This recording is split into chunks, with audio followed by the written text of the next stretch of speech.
Or do I? That is one of the most common things I hear from people who are of a certain age and yeah, of a certain bent. And in fairness, and what I want to talk about in this video, it's false. I mean, it's obviously false. But what I want to talk about in this video is just to understand why so many of us think that. And I think one reason we think that is because the research hasn't been done very well. So let's first look at the comment that inspired this. Thanks again, Benny. You're giving me lots of ideas for content here. Where's that tab gone? So what Benny says is that, so this is in response to yesterday's video, which was about, is a balanced plate really a good idea? And Benny says, look, I do a decent amount of sport, so need some carbs for 3 or 4 hour bike rides.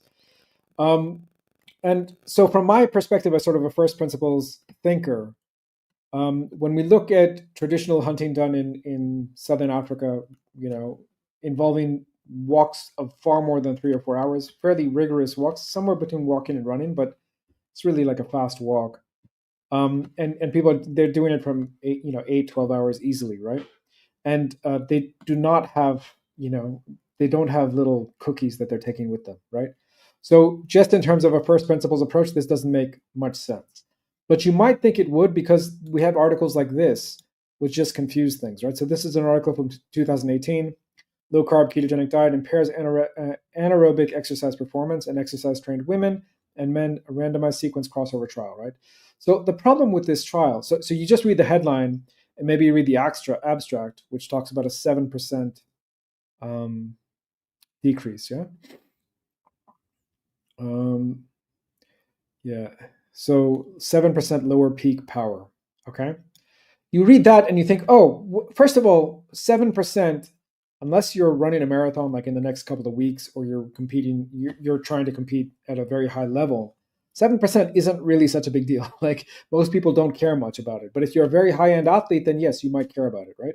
So whether 7%, just to put it in perspective, if you're talking about running, a 4 hour marathon, which would be, or let's make it more realistic, a 5 hour marathon. 5 hour marathon is what? 60 times 5 is 300 minutes. You shave off 7% of that. So the difference between 300 minutes and 270 minutes. Sorry, 300, 300 and let's call it 350, 340 minutes, right? So in other words, like, is it about a 5 hour marathon or a 5.5 hour marathon? These things matter, but they don't matter that much unless you're training at a very high level. That's the first thing to say. The second thing to look at, whenever you look at this kind of a study, the most important section is the methodology section. And you have to know from previous trials that are done by Noakes and Folick and company, who are the experts in low-carb ketogenic methodologies for this, especially for sports, you have to look at what they did. Was there a washout period? So you search for the word washout, and you find, yes, there's a 7-day washout period between the participants going on one trial and the next.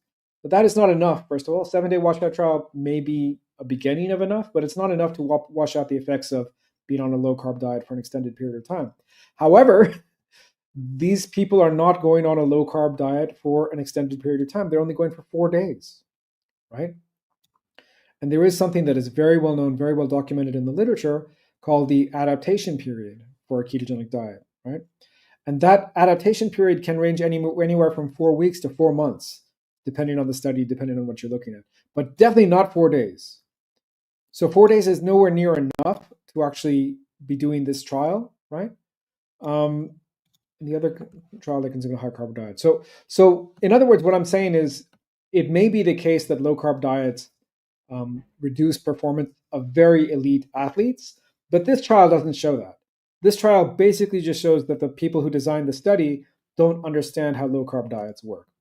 And again, we go back to first principles. So if we are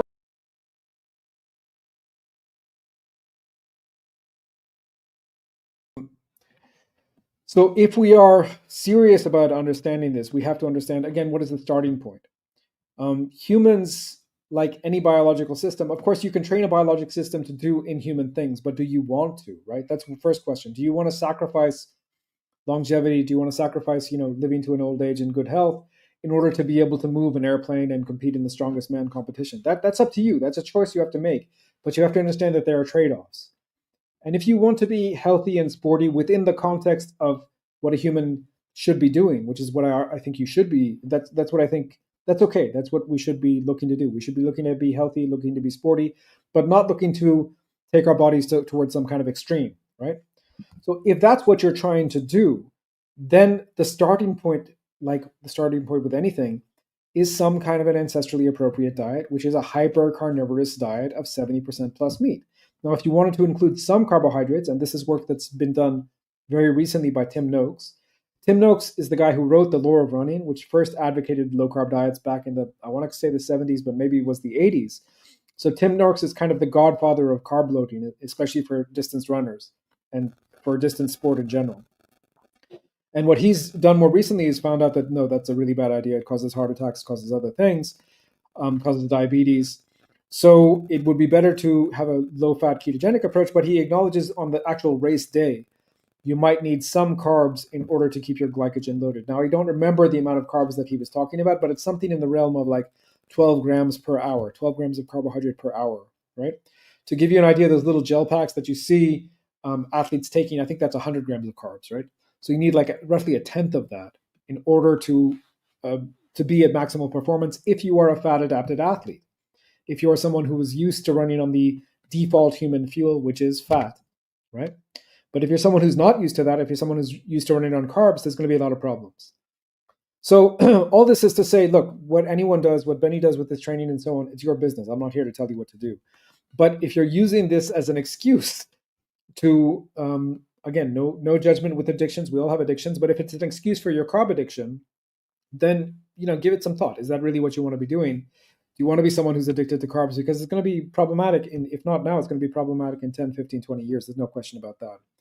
And again, the default for all of us should be a human appropriate diet, which is a hyper carnivorous diet, which can include some plants, but not a whole lot of them.